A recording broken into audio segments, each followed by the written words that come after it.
Glória a Deus, vos cumprimento com a preciosa e bendita paz do Nazareno, do filho da irmã Maria, o nosso irmão mais velho. Quem está por aí? Amém? Glória a Jesus, graças ao bom Deus, que na sua infinita bondade nos conduz a essa casa. Somos trazidos aqui pelo Espírito Santo, muitas vezes contra a própria vontade, né? Será? Talvez a gente não tem muita vontade para vir, né? A vontade é ficar em casa, mas aí o Espírito Santo começa a te impulsionar, porque são tantas coisas que vêm para nos tirar da presença de Deus, né? Tanta coisa para nos tirar do foco da presença de Deus. E aí o Espírito Santo, que não desiste da igreja, ele tem a sublime e gloriosa missão de preparar a igreja para o arrebatamento. Então ele sempre está ali nos conduzindo. Vamos lá, não desanime, não pare, Deus é contigo, vamos lá, você vai vencer. O Espírito Santo está sempre ali fomentando aquele ânimo, aquela graça que nós precisamos para caminhar. Amém, queridos? Pastor, a cruz está pesada, a mais pesada ele carregou. Amém? Está difícil, você não viu nada ainda. Amém? Pedro disse, quando Jesus disse, olha, se você, né, Pedro chegou para Jesus, os discípulos chegaram, ó mestre, a multidão está indo embora porque o teu sermão está duro demais. Jesus disse, vocês não querem ir também? E aí Pedro, prontamente, ele disse, mestre, para quem iremos nós, se és tu que tens a palavra da vida eterna? Então não tem volta para a gente, sim ou não? Não tem volta. Conheceu Jesus, Paulo disse, eu sou prisioneiro de Cristo. Eu me sinto um prisioneiro de Cristo. E é bem verdade que também nem em nenhum momento penso em voltar, em desistir, porque, como disse Pedro, para quem iremos nós? Para onde iremos nós?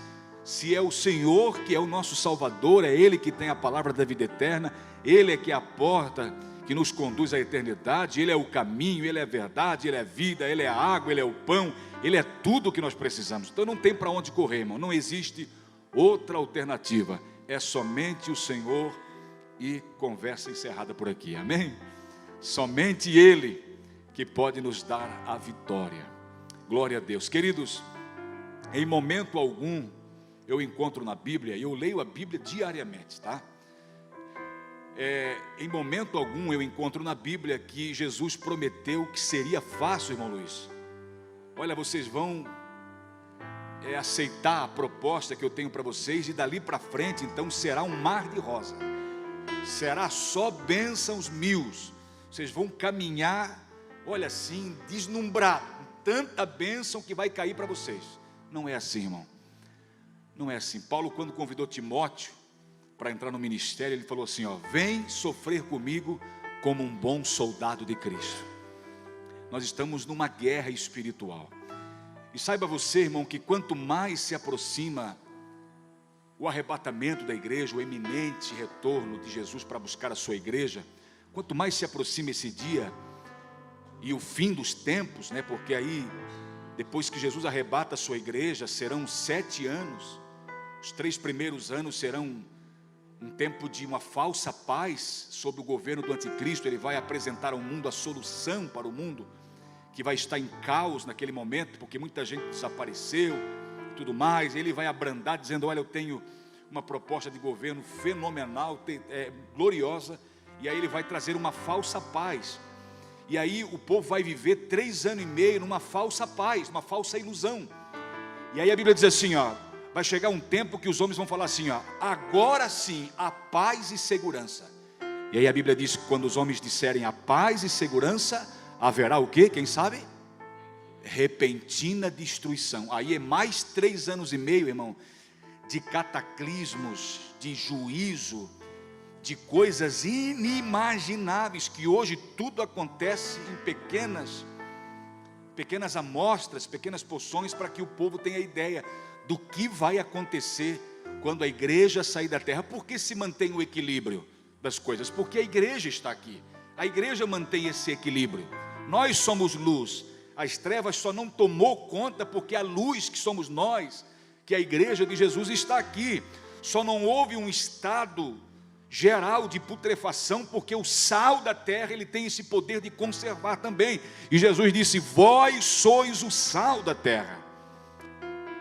Mas atente uma coisa, a Bíblia nos diz que quando a igreja sair da terra, irmão, querido irmão, essa terra vai viver coisas inimagináveis. Então, está ruim, mas está bom. Amém? Por enquanto dá para ir levando. Jesus está com a gente. O Espírito Santo ainda está na terra, a igreja ainda está na terra. Mas vai chegar um momento de extremo desespero e parafuso, e o povo vai ficar confuso sem saber para onde vai. A Bíblia diz, o profeta Amós diz que Deus enviará fome sobre a terra, não fome de pão e nem sede de água, que também acontecerá, claro, mas ele está falando, Amós está falando que não é fome de pão e nem sede de água, mas de ouvir a palavra de Deus. Irão errantes, disse o profeta, de um mar até outro mar, de ocidente, de norte ao sul, de leste ao oeste, correrão por toda parte, disse o profeta Amós, mas não encontrarão a palavra de Deus. Haverá uma escassez. Um povo reunido como esse aqui, numa noite como essa, não mais acontecerá.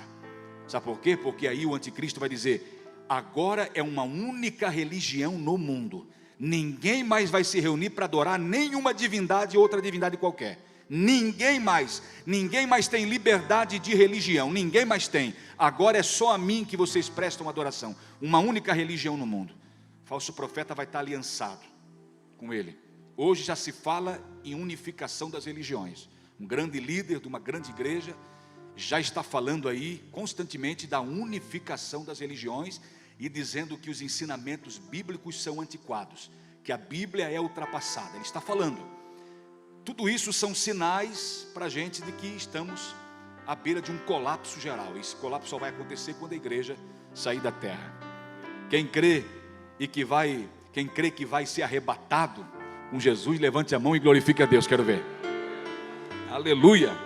A Bíblia diz que estarão dois numa cama, um será levado, outro deixado. Isso tanto fala para Israel como fala para a igreja. Também dá para aplicar para a igreja hoje, né? Então aquele esposo que não confessa a mesma fé, que não professa a mesma fé da esposa, que até zomba, né? Ele vai ficar dormindo na cama e a esposa vai embora, né? Um será levado, outro será, e outro, um será deixado, outro será levado. Estarão dois no campo, um será levado e outro deixado. Então fica aí, né? O alerta para todos nós que estamos na reta final. Vamos lá comigo então. Eu quero trazer aqui uma mensagem que vai estar baseada nesse tema: a excelência da pessoa e obra de Cristo. A excelência da pessoa e obra de Cristo. Amém? Vamos lá comigo, numa só voz, nós dizer esse tema aqui, vamos lá, para ficar impregnado na alma, no coração, na mente. Vamos lá, 1, 2, 3.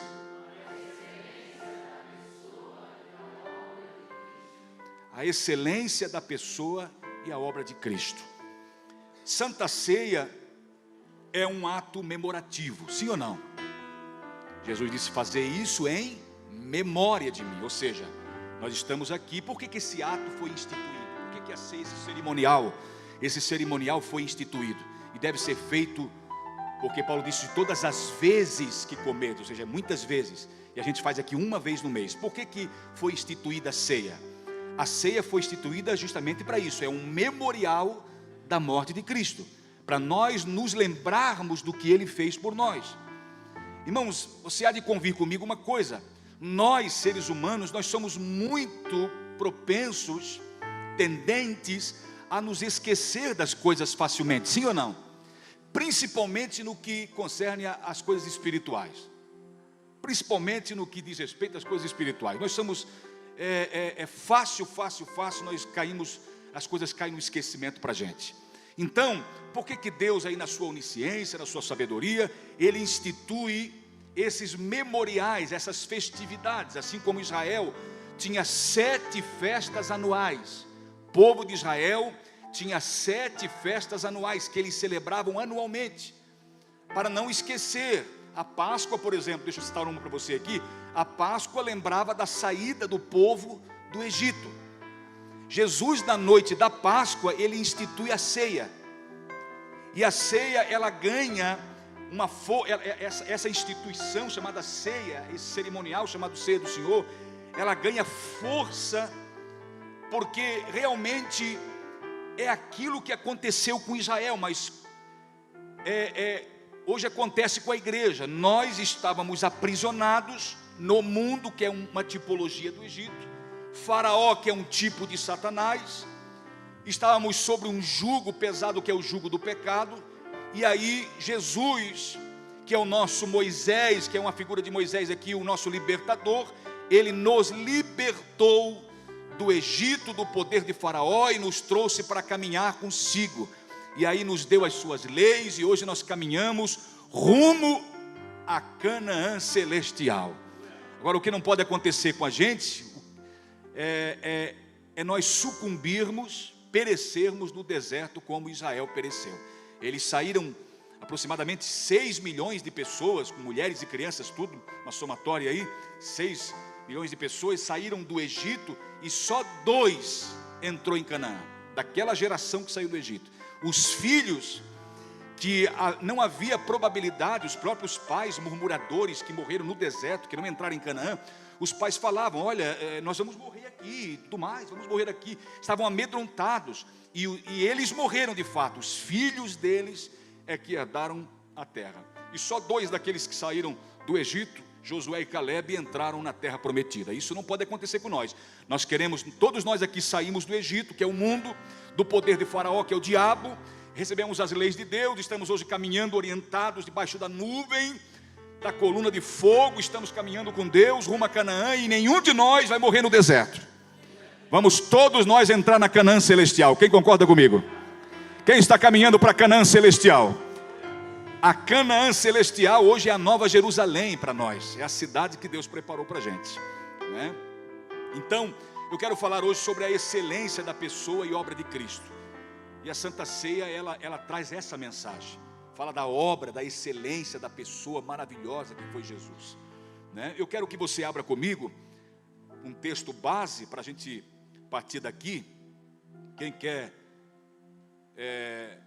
partir comigo daqui desse versículo, diga amém.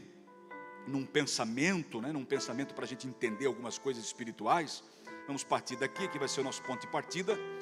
E eu vou aqui discorrer aqui em alguns versos da palavra de Deus. Eu fiz um apanhado aqui de alguns versos que eu quero compartilhar. São versos que eles casam um com o outro, e fazem uma equação teológica muito linda, e uma explicação, traz uma claridade para o assunto, né? Aclara mais o nosso entendimento sobre esse assunto. É Lucas capítulo 19, verso 10. Eu não falei para testar o teu coração também. Tem gente que já ficou de olho assim para mim: o pastor não vai falar aonde vai ler? Só para provar o teu coração, amém? Ver se você é paciente comigo. Glória a Deus, amém? Graças a Deus. Estamos caminhando junto, tem que ter paciência um com o outro, né?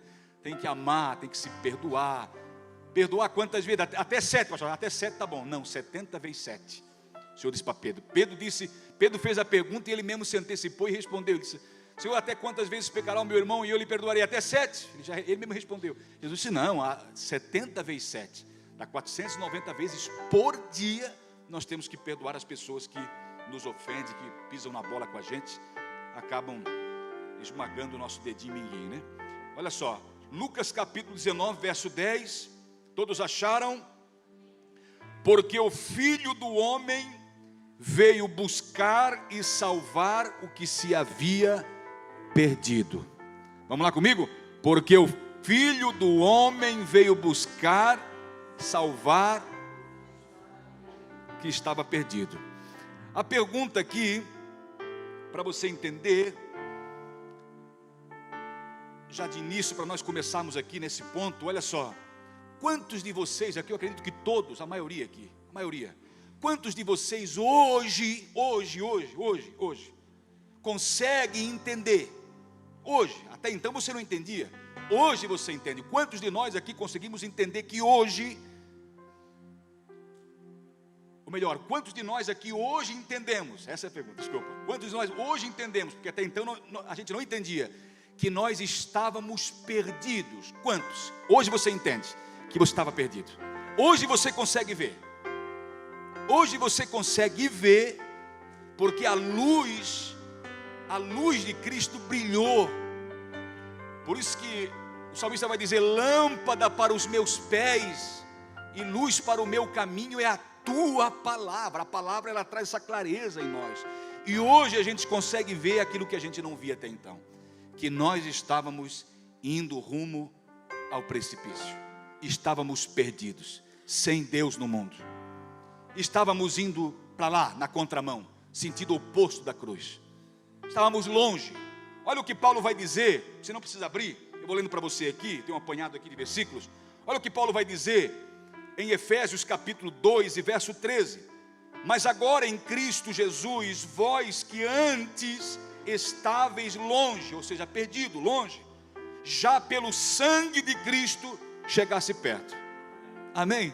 Santa Ceia, isso é Santa Ceia, pelo sangue, por isso nós estamos comemorando aqui hoje.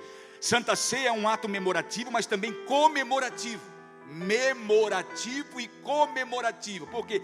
Por que memorativo? Lembra da morte dele. Por que comemorativo? Porque nós estávamos longe, perdidos na contramão, e ele nos resgatou. Quem está aí, diga amém.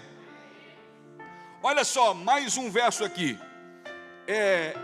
Colossenses capítulo 1 e verso 21 diz assim, ó: e vós também, que noutro tempo éreis separado de Deus. Olha só, primeiramente estávamos perdidos, depois aí Paulo vai dizer aos irmãos de Éfeso, nós estávamos longe, agora chegamos perto pelo sangue de Cristo. E Paulo vai dizer aos Colossenses que nós estávamos separados. Olha só, e vós também, que no outro tempo éreis separados de Deus e inimigos no entendimento. Olha isso aqui, irmão, isso aqui é forte. Pelas vossas obras más, agora contudo vos reconciliou. Olha isso aqui, irmão. Hoje nós temos a plena clareza disso em nossa mente, em nosso coração. Meu Deus, hoje eu acredito que muitos de vocês, quando param para meditar em tudo que está acontecendo na vida de vocês, essa gloriosa luz que vai resplandecendo até ser dia perfeito, quando você para nessa obra, para meditar nessa obra gloriosa, você glorifica a Deus e você chega a essa conclusiva: meu Deus, quanto tempo eu perdi longe de Jesus. Meu Deus, eu estava perdido, eu estava longe, eu estava separado, eu era inimigo no meu entendimento, porque eu achava que outros deuses podiam me salvar, eu achava que outra forma também poderia, em outras formas eu poderia também me aproximar de Deus, com outras formas, outro jeito de conduzir a minha vida, e eu hoje chego a essa conclusiva: meu Deus, quanto tempo eu perdi, porque, meu Deus, eu andei tão errante assim em toda a minha vida. Aos 40 e poucos anos de idade eu fui ter um encontro com Jesus, e até ali então eu andei na contramão, andei perdido. Meu irmão, eu acredito que você já chegou a esse entendimento. Olha só, que nós estávamos perdidos. Verso 22 de Colossenses 1 diz assim, ó: no corpo da sua carne pela morte. Deixa eu ler aqui o 21 para você entender, corrido aqui o texto. E vós também, que no outro tempo erais separados de Deus, inimigos do entendimento, pelas vossas obras más, agora contudo vos reconciliou, ou seja, nos trouxe para perto de Deus, no corpo da sua carne pela morte, para perante ele vos apresentar santos, irrepreensíveis e inculpáveis. Olha o que ele fez. Ele viu que nós estávamos distante dele, longe, perdido, inimigos do entendimento. E agora então ele vem. Os irmãos sabem da história linda que é. Ele se fez homem. Paulo disse aos irmãos de Éfeso que ele não teve por usurpação, aos filipenses, ou melhor, aos filipenses ele disse: ele não teve por usurpação ser igual a Deus, mas aniquilou-se a si mesmo. Sabe o que é, meu irmão? Isso aqui é muito grande para a cabeça da gente, para a gente pensar. Ele deixou a sua glória e veio para morrer pelas suas próprias criaturas. Ele deixou ser levado. Em João capítulo 10, se não me falha a memória, o verso 17, ele disse: um dia eu dou a minha vida, ninguém a tira de mim.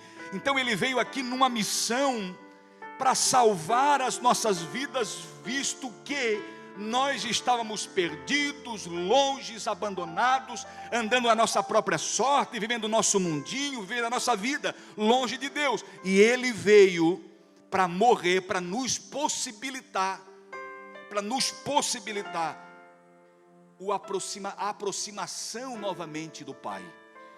Por isso que ele vai dizer em João capítulo 14, verso 6: ninguém vem ao Pai senão por mim. Ele veio para possibilitar essa aproximação, porque nós estávamos sempre separados. No verso 21 ele diz: ele nos reconciliou.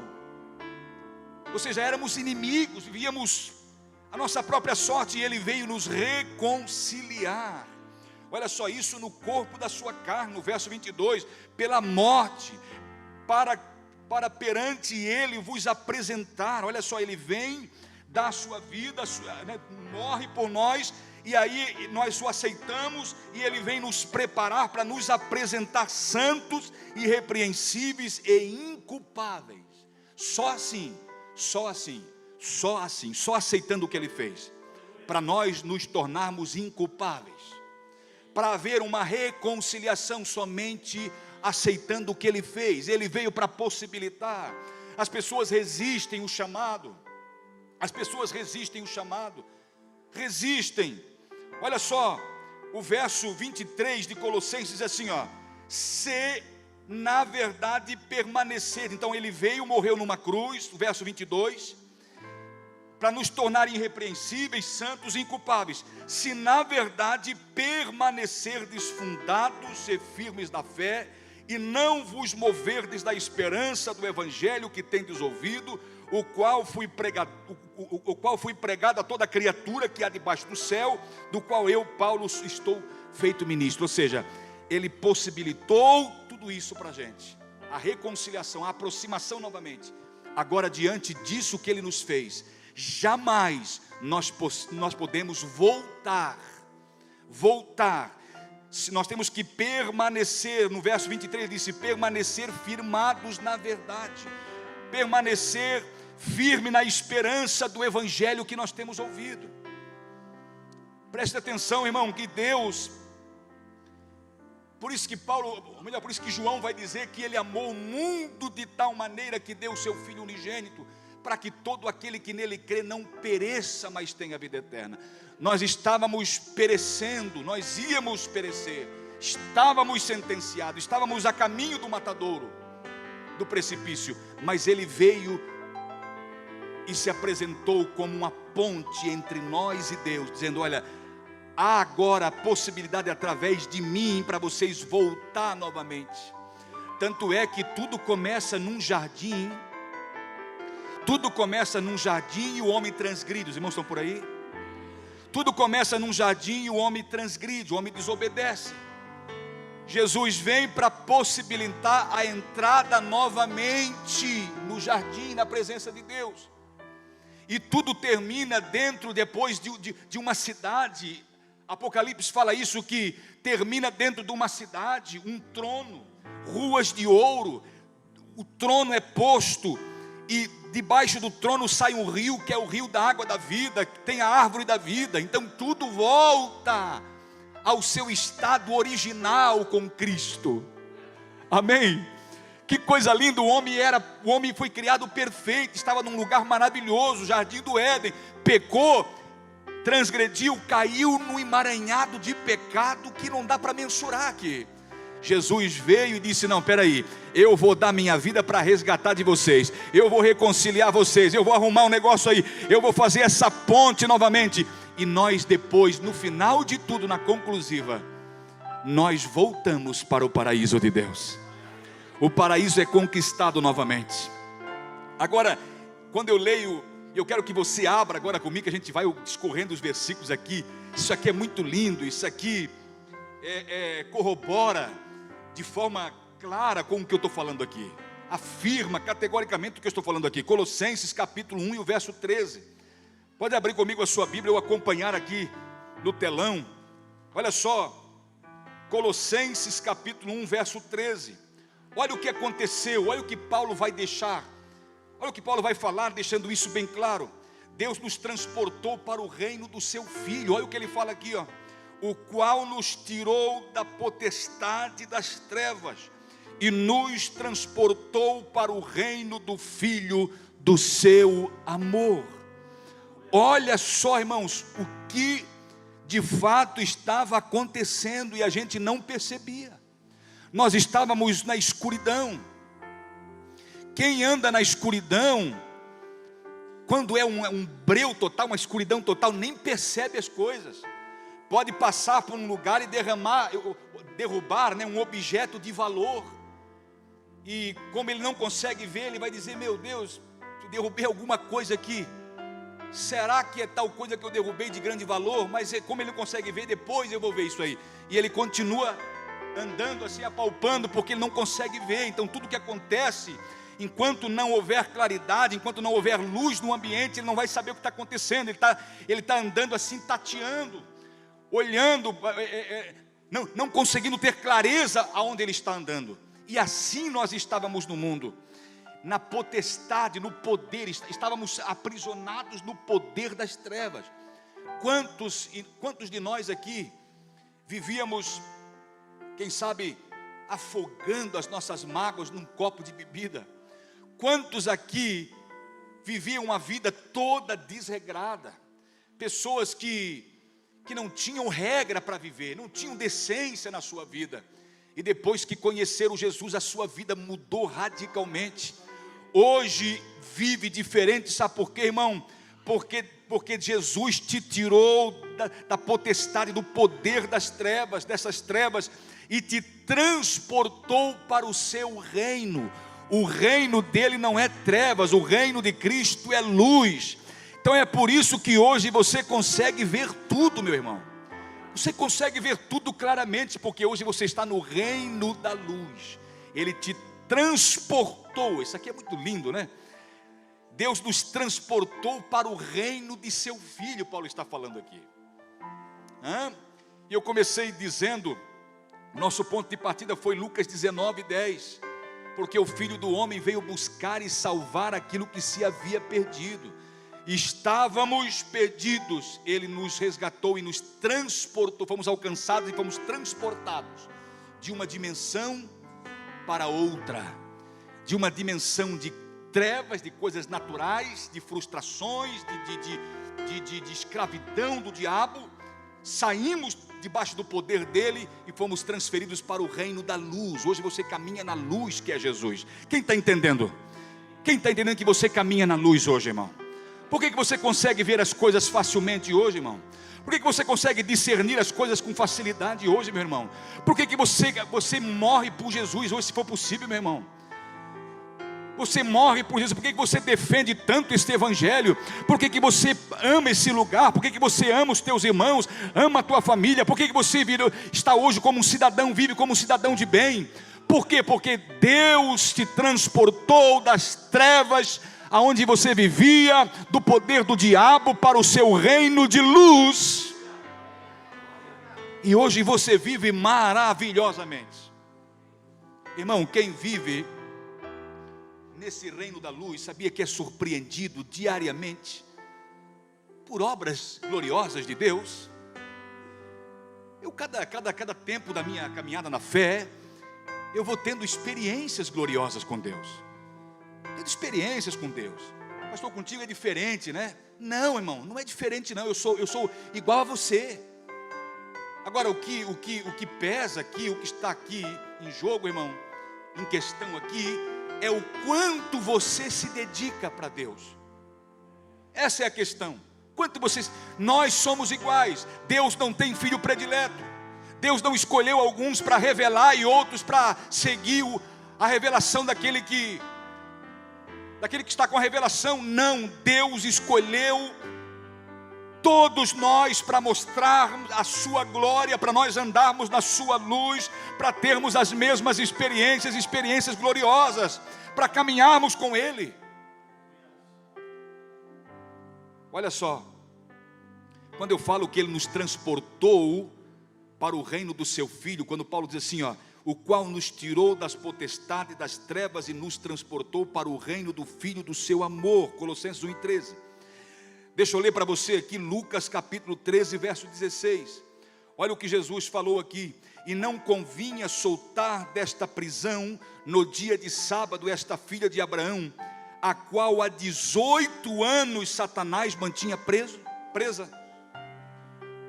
Jesus foi questionado por uma obra que ele fez por uma mulher que andava curvada há 18 anos, só porque era sábado. Jesus estava na sinagoga e os que se reuniam todos os sábados ali nunca viram tamanho feito, nunca viram tamanha obra. E naquele sábado, aquela mulher que sempre frequentava a sinagoga, ela andava assim, irmãos, ó, há 18 anos. Eu nesses dias eu vi uma pessoa assim. Eu me lembrei dessa mulher, dentro do mercado, lá em Gaspar. Eu cheguei até a deixar o carrinho assim, para disfarçar, para olhar a situação assim, começar a me lembrar da Bíblia. Aí eu comecei a me lembrar da Bíblia, a pessoa andando assim, irmãos. Só que essa mulher estava 18 anos assim, ó. Imagina, como é que vai olhar para cima, tem toda uma dificuldade. Essa mulher andava 18 anos, e o que acontecia com ela não era uma situação apenas patológica. Não era um espírito diabólico que mantinha aquela mulher sobre aquele jugo de enfermidade.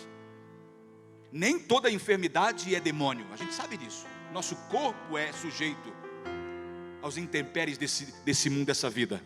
Nós somos frágeis, mas nesse caso aqui específico, essa mulher estava sendo subjugada, presa, cativa, atormentada, vitimada por esse demônio, por esse espírito mau. E Jesus repreendeu o demônio e a mulher foi curada.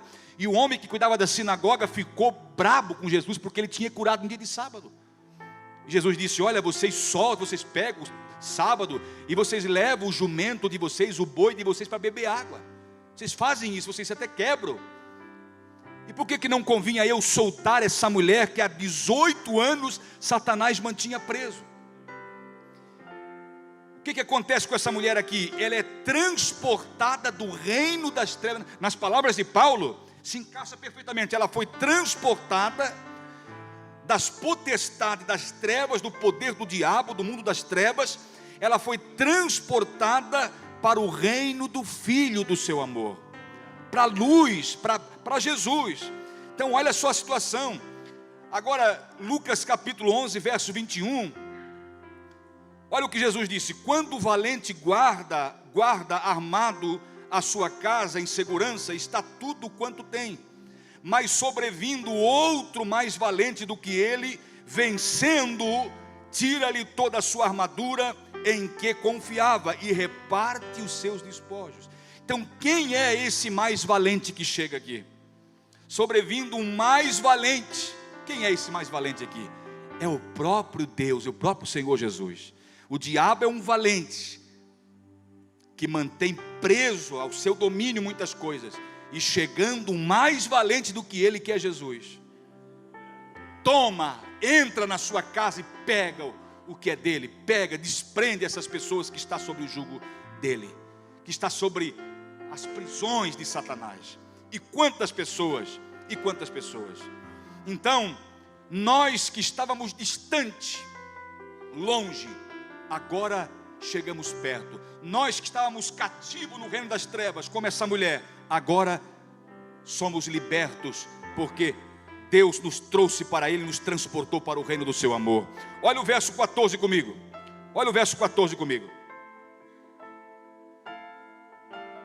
Verso 14 diz assim, ó: em quem temos a redenção pelo seu sangue, a saber, a remissão dos pecados. Então, quando eu sou transportado do reino das trevas para o reino da luz, eu tenho o quê? A redenção, eu tenho o perdão. É isso que Paulo está falando. Quando eu sou transportado, eu tenho o perdão. Quando Jesus me traz para Ele, eu tenho nele o perdão, eu tenho a remissão dos meus pecados. Verso 14. Agora olha só, entenda uma coisa, verso 15. O verso 15 diz que Jesus é a imagem do Deus invisível. Olha só o verso 15: o qual é a imagem do Deus invisível. Então, quem está fazendo essa obra?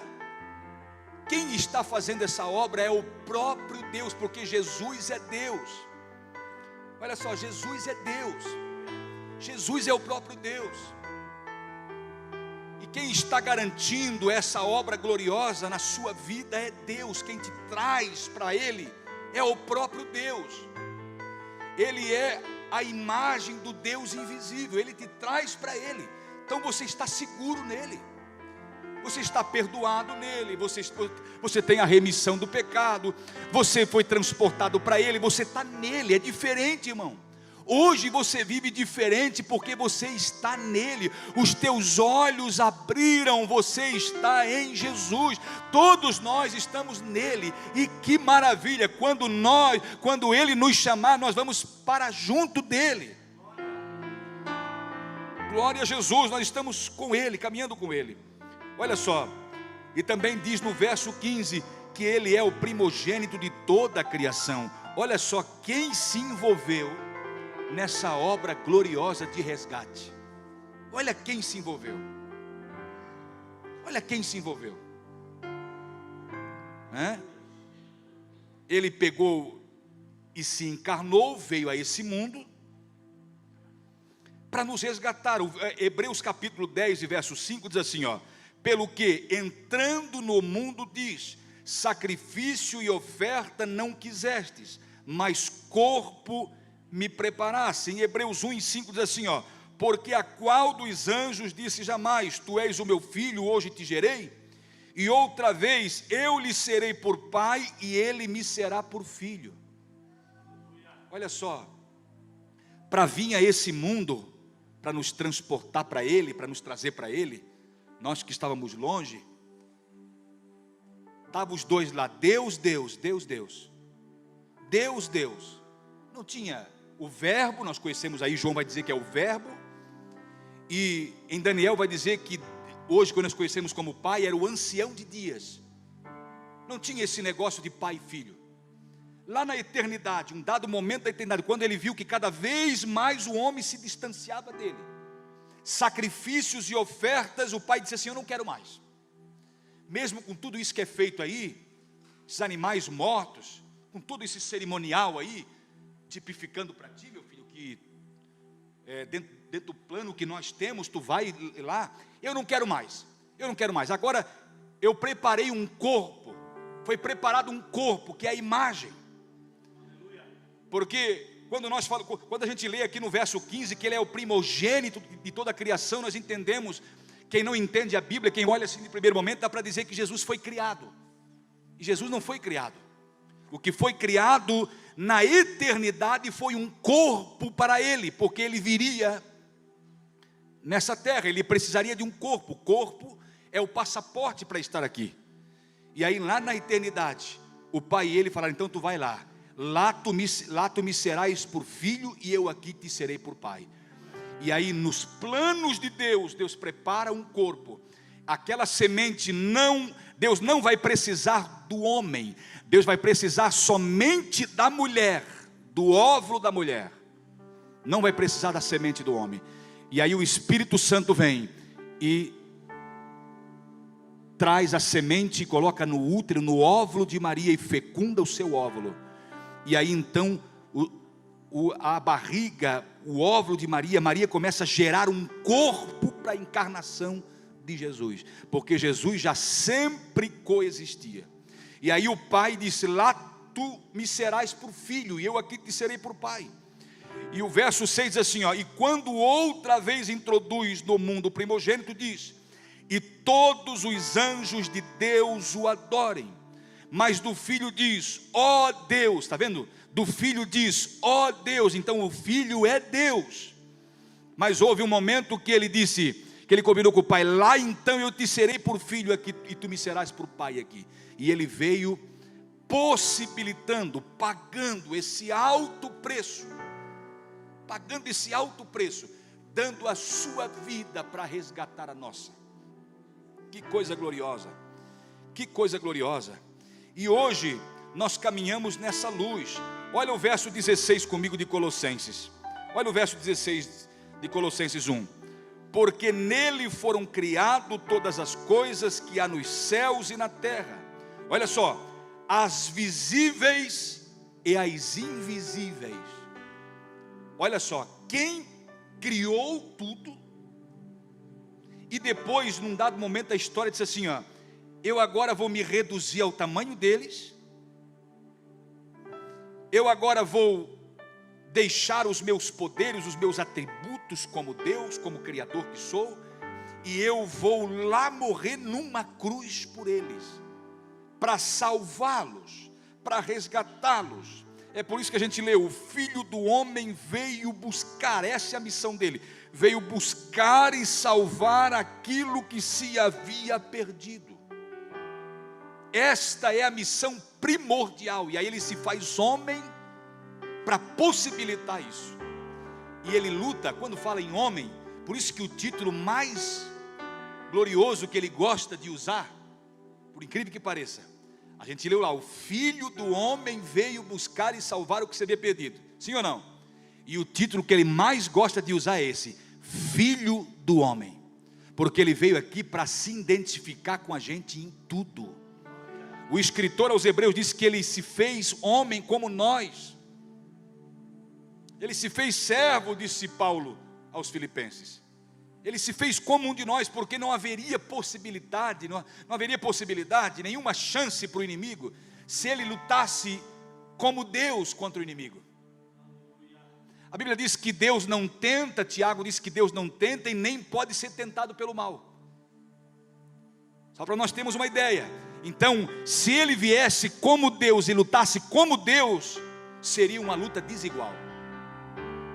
Seria uma luta desigual. É como nós lutar com uma formiguinha. Haverá alguma chance para ela? É só você chegar e nenhum esforço, não haveria uma desigualdade nessa luta.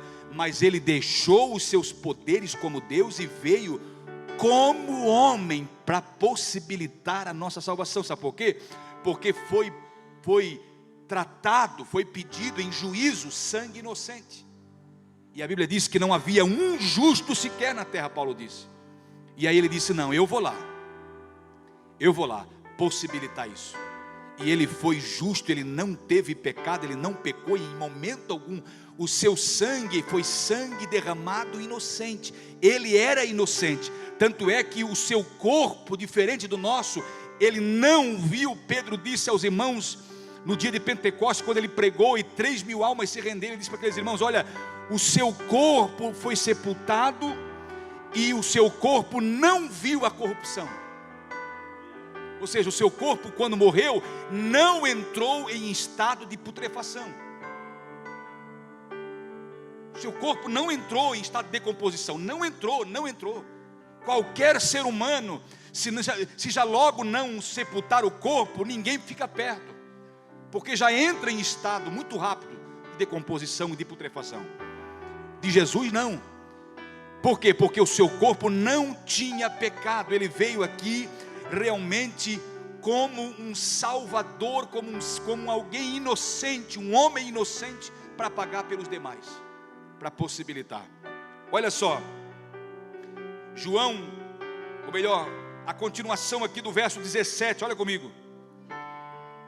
Ele é antes de todas as coisas, e todas as coisas subsistem por Ele. Isso aqui eu estou falando para você, mostrando tudo isso para você ter uma ideia, para nós termos uma ideia aqui clara de quem é Deus e como Ele se humilhou a tal ponto de se tornar humano para morrer por nós. Nós que estávamos longe, na linguagem de Paulo, perdido, como disse o próprio Jesus, o Filho do Homem veio buscar os perdidos, salvar os perdidos. Olha o que esse Deus glorioso, poderoso, inimaginável, o poder dele não dá para mensurar o poder dele.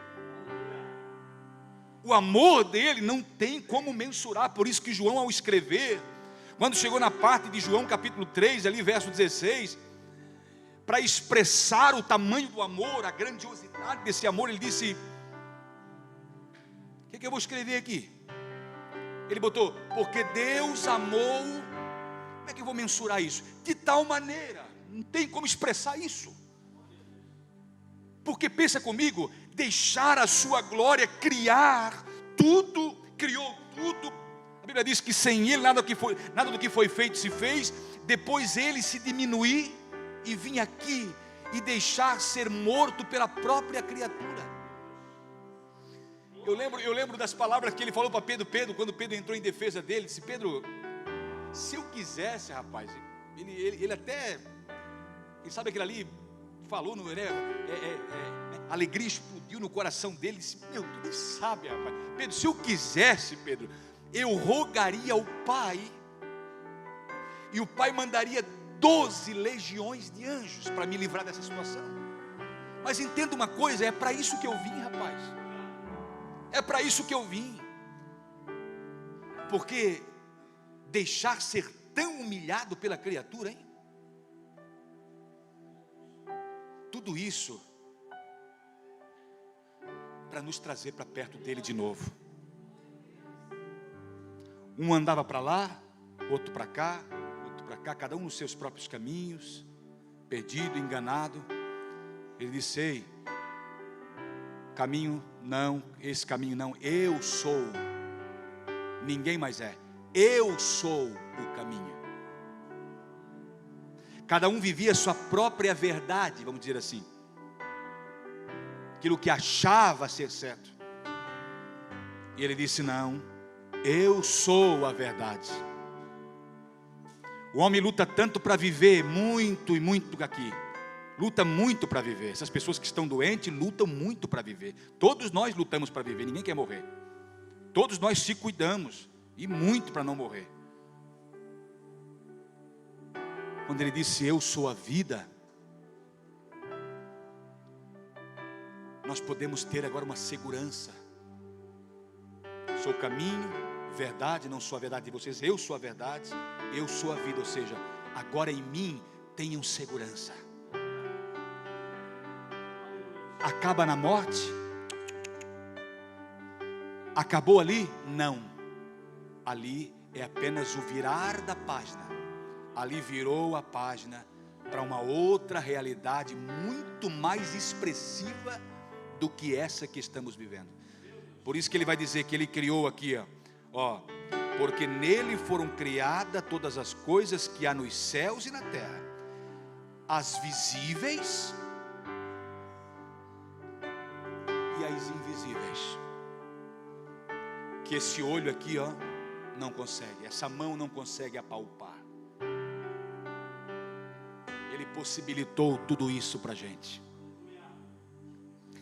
Ele possibilitou tudo isso para a gente. Nele todas as coisas, olha só o verso 17, ele é antes de todas as coisas. Olha a grandiosidade disso aqui. Ele é antes de todas as coisas, e todas as coisas subsistem por ele. Agora, para terminar, para puxar o freio de mão para nós cear, Cristo, olha só, olha o que ele diz, verso 18: e ele é a cabeça do corpo da igreja, o primogênito, o princípio e o primogênito dentre os mortos, para que em tudo tenha a preeminência, prioridade. Ele é o cabeça. Em outras palavras, quem é o fundador desse movimento? Chamado Evangelho do Reino, Evangelho de Jesus, Igreja do Senhor. Quem é o fundador? Quem é o cabeça? Quem é o idealizador de tudo isso? E o mantenedor, o sustentador? Ele. E nós somos uma extensão. Nós somos corpo. Cada um de nós aqui fazemos parte dessa linda história que Ele escreveu. Quem está feliz por isso? Que faz parte da história que Deus escreveu. Quem? Ninguém vai tirar o teu lugar. Se coloque Ninguém tira o teu lugar dessa história. Você entrou no hall de participantes. Você entrou, você está inserido nessa história. Se você ler Atos dos Apóstolos, você vai ver que começa Atos dos Apóstolos: recebereis poder, 1:8, ao descer sobre vós o meu Espírito, ser-me-eis testemunhas. Aí no capítulo 2 de Atos, o Espírito Santo vem e enche todo mundo. Eles saem para vários lugares, Filipe para Samaria, sai. Chega Paulo, começa no capítulo 8 de Atos dos Apóstolos. Aí dali em diante é só contar da história de Paulo. E Atos dos Apóstolos vai terminar assim, sem eira e sem beira. Parece que não tem um fechamento da história. Por que não tem um fechamento? Porque a história continua hoje. Não está sendo escrita por pessoas aqui mais, mas está sendo escrita por Deus. Nós vamos chegar um dia e nós vamos entrar na maior biblioteca do mundo, do universo. Deus tem os seus arquivos. Deus tem os seus livros, as suas crônicas. Deus ama a história. Deus está no controle de toda a história. Houve um momento certo, Paulo disse, na plenitude dos tempos, Deus enviou o seu Filho. Ou seja, no momento certo da história, Ele veio para fazer esse divisor de água. Por isso que tem o antes e o depois. Ficou bem fixado. O antes e o depois de Cristo. Como é que era antes? Como é que era antes? Na história tem o Antigo Testamento e na nossa vida, a mesma coisa, o antes e o depois de Cristo. Antes era treva, agora é luz, agora é vida, agora é caminho com Cristo, agora é sucesso, agora é rumo à eternidade, agora é estar na luz, é caminhar na luz com Ele. Fecha os teus olhos, nosso Deus.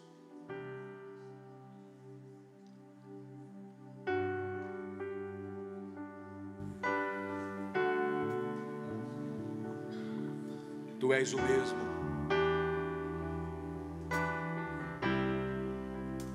Tudo muda, tudo sofre alterações, tudo muda.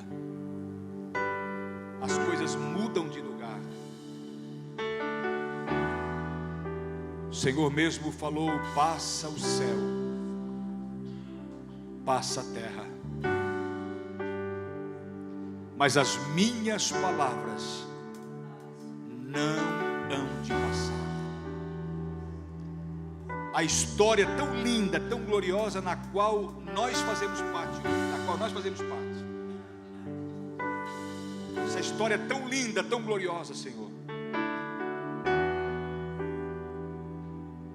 eu te agradeço por fazer parte dela. Eu te agradeço por todos esses irmãos que estão aqui fazer parte dessa história linda.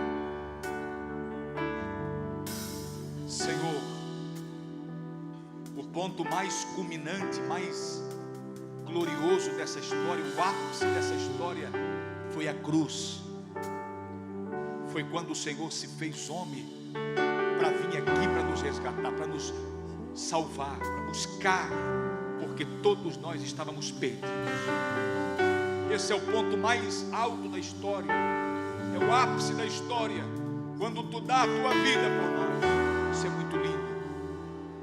Hoje o Senhor olha para todo esse resultado, e eu sei que muito te alegra, meu Senhor. Nós estamos aqui hoje para participar do teu corpo, do teu sangue. Nós queremos com muita alegria hoje participar. Eu peço perdão, Senhor, das minhas fraquezas. Eu peço perdão das minhas falhas. Eu te peço perdão, Senhor, por tudo. E ajuda, eu quero continuar. Todos nós somos pecadores arrependidos em busca de um Deus que nos amou e que possibilitou o acesso novamente ao Deus Pai. Meu Deus, em nome de Jesus, nos ajuda. Ajuda cada um dos meus irmãos.